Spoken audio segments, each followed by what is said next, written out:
to the Power of One. Today, we are going to have that ugly conversation, and hopefully, this saves many lives. Today, we're going to be speaking about human trafficking, and we're going to speak to a lovely young lady, Mary, who is sharing her story because she wants to help someone else. She wants to make sure that no other female or male is human trafficked. Welcome to the show, Mary. Oh, thank you so much. I so much appreciate you having me on today. Mary, I know this conversation is going to be extremely hard for you. Anytime you need to take a minute, just let me know. Mary, let's start out by you telling me a little bit about your childhood, where you grew up, where you went to school, your family life.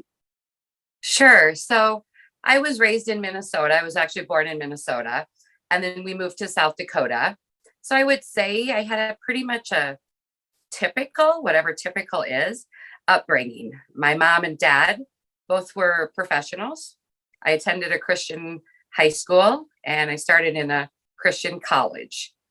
Growing up, there wasn't probably a lot of vulnerabilities other than I felt I never fit in. I felt like I wasn't loved. My father has passed away, but so he's not really here to explain why he treated me the way he did growing up. But he basically would say that I'm not worthy. I'll never amount to anything. How come I couldn't be more like my sister? So growing up, I just really never felt loved and accepted, even within my own family, even though people would never understand that or even see that. So I was always searching. Even though I was a 4.0, was on the drill team at the high school, did a lot of athletics. People probably wouldn't have saw from the outside, but on the inside, I just never felt like I belonged or was accepted or loved. So I did end up leaving the state of South Dakota when I graduated. I spent 1 year in college, and then I decided to leave the state to go to New York to be a nanny, to leave the borders of South Dakota, to see what was out there for me. And I always say that my nightmare began then. I didn't understand. Okay, so you're out of college, so you're an adult. You went to New York. Something occurred in your life that changed your life forever. Mary, take your time. Yeah. Walk the viewers through what happened in your adult life that changed your life forever. So walk us through from beginning, middle to end. If you could sum it up, and you Sure. know what I mean, in not a little bit of time, but I Yeah. don't want you to leave out any details, because this, again, we're going to have that ugly and hard conversation so that way we can save someone else. Well, I tell you, when I left the state of South Dakota, I thought everybody was nice. Everyone loved one another. I was very naive to what was outside the borders of my own state. And so when I'm in searching of love and acceptance, I happened to have ran across somebody in the state of Connecticut that would have been my boyfriend at the time, not realizing he was a playboy, and not also understanding what he was all about on the East Coast. I ended up getting pregnant. My family, and it wasn't my mother or anything like that. My father, basically, he explained to me that I could not come home. I was not welcome. I was a disgrace to the family, to his friends, to the community, because I was an Christian, unwed, single person who was pregnant. How old were you, Mary, at this time? I look back, I should have been about 19. Okay. 18, 19. So during that, I did turn to this horrible boyfriend, but he explained to me that if you're going to stay with me, you're going to have an abortion. So I had choices to make in my life. And I also, during that time, had met a group of new friends who accepted me, who were kind to me, And these group of new friends now were people, and this was a group out of Colombia, South America. So I just had choices to make in my life. Do I go home where I'm not accepted, loved? I had nowhere to go. I was pregnant. Or do I stay with a boyfriend who said I need to have an abortion in order to stay with him? Plus he had, how many other girlfriends also, like I wasn't the only one. And so I turned to a guy that said, I'll take care of you. Nobody should ever treat you like that. You should, your family doesn't care about you. That's the turning point for me, because here was now somebody finally going to accept me. Yes, I had been, became pregnant, and I felt like now this was my new family. These were my new friends. So his friends kind of got to know some other friends I had on the East Coast. And little by little, it was this luring where he was drawing me away from my family, anyone I knew, but I didn't understand that. The abuse started very slowly, as the cycle of abuse does. It's that, you get hit once. And then it's, I'm sorry, I'll never do it again. And showers you with gifts and says, that's what happens when you don't listen. So then it actually turns around where it's starting a grooming process. I don't like the word grooming because it's more of a manipulation. So you're being manipulated. Your brain is being rewired to think that this person loves you and cares about you, but he has motives. I didn't know that at the time. Right. Because he was so good, and this group was so good at what they do to lure people in. So after, I had stayed with him, and that was now my family. We moved from New York, Miami, Chicago. Trafficking had started. Even when I didn't understand, trafficking had started. The word was not used over 20 years ago. I constantly was reminded that I owe him.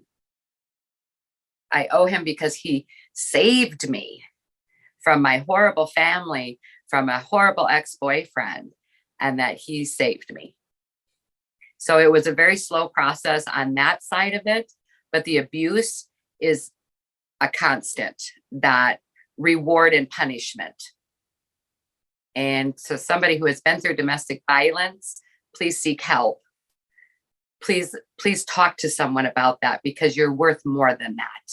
But you almost become a shivering dog in the corner. Wow. Waiting for love. Actually have your child? I gave the child away for adoption. It was a decision that I had made. And I know at the time that was the best. For a person in my shoes, it was a choice that I made. And to this day, I know that was the best. Tell me about when the human trafficking began and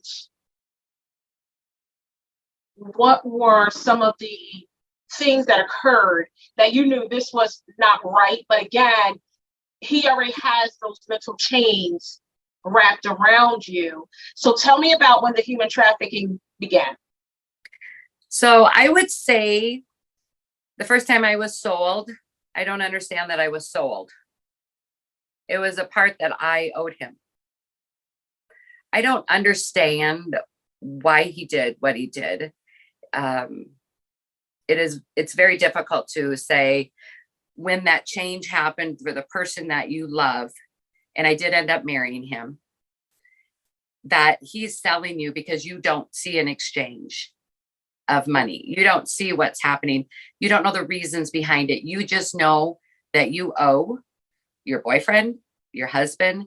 This has become normal for you. So I don't know the exact date and time, because that's something that is probably a trauma, to understand trauma and the complexity behind trauma. Correct. But when it started, I would say it got slow, and you would go to parties. And then it wasn't like the hard discussions, like an orgy or all these sexual horrific things that are being done to you, you just accept it because you have nowhere to go. And your brain thinks you have nowhere to go because you're so dependent on that person. And it could be for housing, your basic needs in life, even though I was a smart person, but I was not smart in the ways of the world. I thought everybody loved everybody. And that became love to me. So I don't know the exact day it started. Right. I know the day it ended. I'm always like, I know the day it ended. But it was probably within about I look back, a 4 to 5 year time frame is when it happened. Now, these new friends that you had, they were his group of friends, correct? Correct. So was he a part of a cartel? Yes. So he didn't come out to say, I'm a part of a cartel. Correct. People don't do that. Right. You don't understand the ring or the group that you're in because this is now family. So I know that they were from Medellin, Colombia. I was asking the question like, whoa, in the beginning, I thought he was from Cuba and Mexico, but I wouldn't know the difference of somebody who's speaking a Spanish in from Mexico or from Cuba or Guatemala or Colombia. I learned the difference as time went on. But when he finally said no, that he was from Colombia, I went, oh boy, that scared me. And he said, but why are you going to believe what people say about us? There's good and bad Americans. And there's good and bad Colombians. I mean, it doesn't mean we're all bad. So you're like stereotyping us. And I thought, boy, I am. I mean, he hasn't really done anything bad to me. He helped me. Right. So your brain is so rewired to that. So yes, he was. We actually moved down to South America. So I did live in Medellin, Colombia. And I learned a lot there. Okay. What were your living conditions like? So when we lived in Miami, I really didn't have anywhere that I could go. So somebody was always with me. Or if I would walk down the street, let's say in Miami or in New York, somebody was always saying, Mary's here, Mary's going here. Or somebody would take me. Like I didn't have the ability to go out and go clothes shopping. I was always told these are the clothes I'm going to wear. I do talk with other survivors because we talk about how we don't have the ability to it was strange for me to order pizza because I couldn't decide what kind of pizza I wanted because I never had that ability to order pizza or what kind of soda I wanted, whether I wanted ice in my water or not. Right. So there were these little decisions and I struggled with them. They actually would kind of trigger me too, because I would say, I don't know what to do. So my living conditions in Miami were very, very like controlled. So you can be controlled physically and mentally. So if you don't have any food, you're going to stay with a person who gives you food. Right. And the person who takes care of you. So now I become so dependent on that. So we lived in little Havana in Miami for a little bit. Then we moved to Coral Gables. So I lived in that area for a while. And then when we were in New York, we actually had a couple of places. I don't remember all the places that we lived, but I was not chained to a bed or anything like that. I had limited, I would say, movement because there was somebody always watching and following me, but I wouldn't have known where to go anyways. And some towns wouldn't have even known where I was at.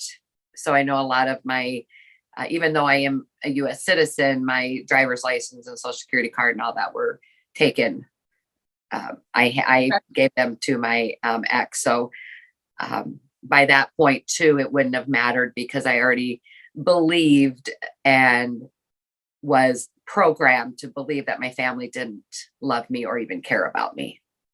So I wouldn't have reached out to them or done anything. Right. When we moved to Colombia, that was, I should say, eye-opening in the fact of who his friends were. And I call them friends at the time, but they were never friends. They were exploiting me and using me to make money. Because at the end of the day, it's all about the money. Correct. Now, you said that going back, you were sold. Yeah. When you say you were sold, were you sold many times in one day, many times in 1 week? Speak about that. So it's always hard to talk about it, but it depended on the group. So if you were, this is also a group that did arms dealing and drug dealing, money laundering. And so if there, I'm just giving an example. If there was a big party at night and there was a drug deal that had gone good, then it was, well, you're going with this person, you're going with this person. And you're going over there because I owe that person. Or it wasn't, there was something that happened and they played a game of cards. Well, you're going with that person. I owe that person, so you're going over there. You could walk in where they can pick and choose. So there would have been some people that would have just asked within that group, within the community, and they would set that up. It just really depended. I could talk about it now. I couldn't at the time, who the buyer was. So okay. It didn't matter. I don't, there wasn't like a quota, because this was a different organization. So they make money in many different ways, but they make a lot of money off of the human trafficking side. Okay. Also. Did you receive health care? Were you able to go to the doctor to be able to take care of yourself? Were you able to go to the dentist? That would have been up to the traffickers would have decided. I did not receive great medical attention when I needed it. I was never hit in the face. I wasn't hit in the parts that people could notice. The people that would buy could not hit you in the face, in the arms. There's a lot of sick people out there. Lots. How did your human trafficking exploitation end? So I had a son with my trafficker, and I wanted to get out. There's a lot of things that had happened to me. It's a very long journey that I went through, a lot of different probably segments to add to this is what I say, but I didn't get out on my own. I got out through it would be classified as forced criminality. So they made a lot of money off of me in different ways. And one way was through the forced criminality. So I got out is when the DEA arrested me in New York City.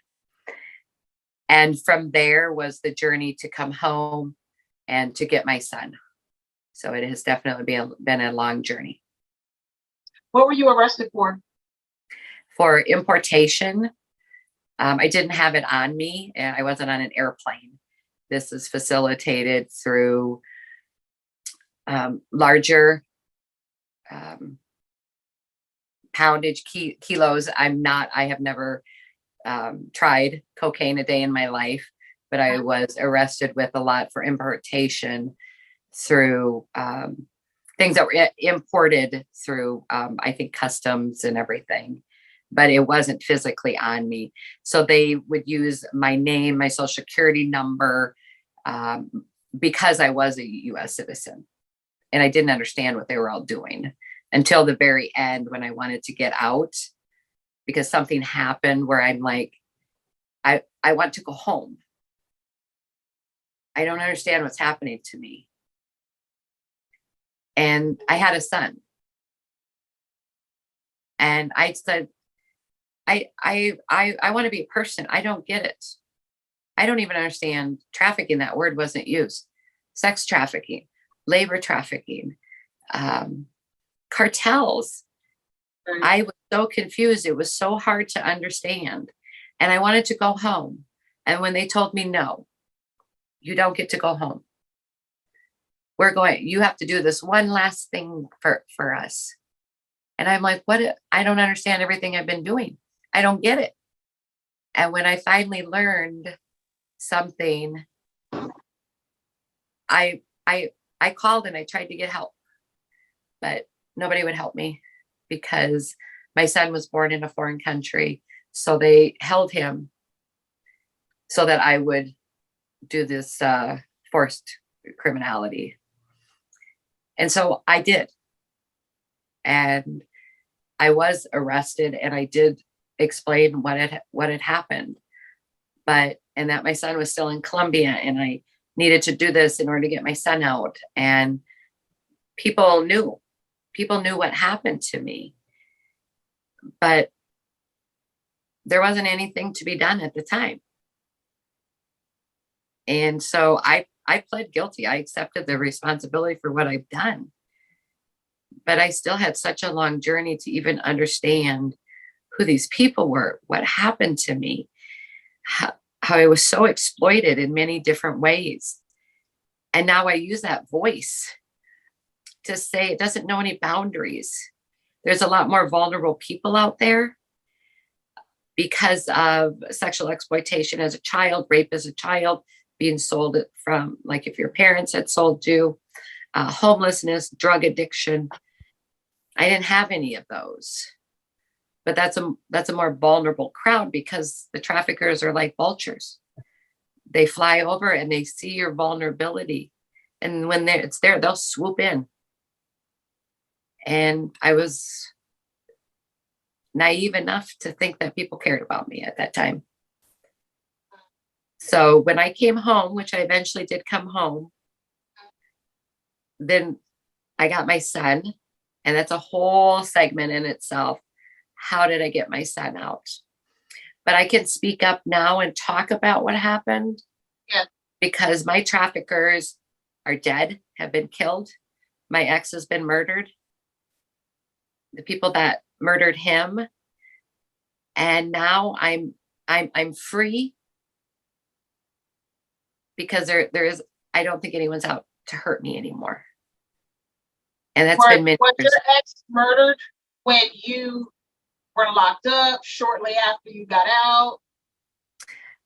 I don't remember the year that my ex was murdered. I try not to remember and give him a name or anything. He was an evil man. I understand.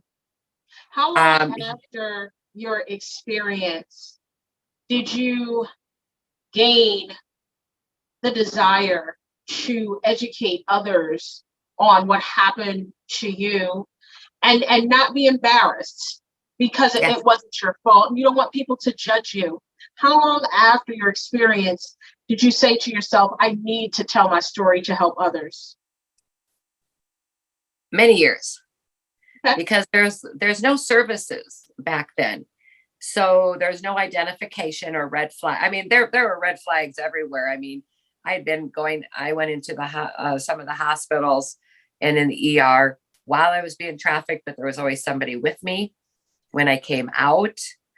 I have a lot of health issues because of it. I've had many surgeries because of it. But I know now that my voice matters. That's right.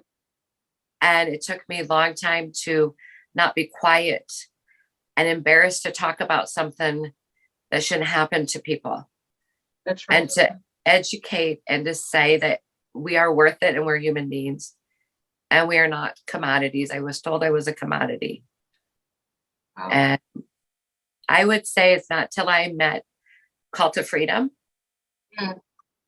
And the wonderful director at Call to Freedom, Becky Rasmussen, and we were connected by a mutual friend. It wasn't until then that I realized that I was trafficked. Mm. Because I connected with people I was mentoring. I connected with, that entire population. And I said, oh my goodness, this is me. Right. And I called up Becky. I called up people that were in my past too. And I said, do you realize I've been trafficked? And they said, yes. Wow. And I said, whoa. And they said, people didn't talk about it.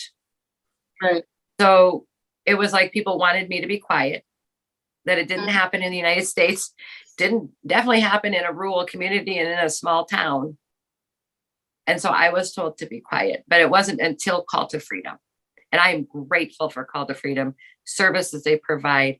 They are fantastic people because they take the entire person, mind, body, and soul, and offer every services that are needed for us to continue on our journey. Because healing is a long process. It doesn't happen overnight. People Right. used to tell me, well, you made some bad choices. So you made your bed and you had to lie in it.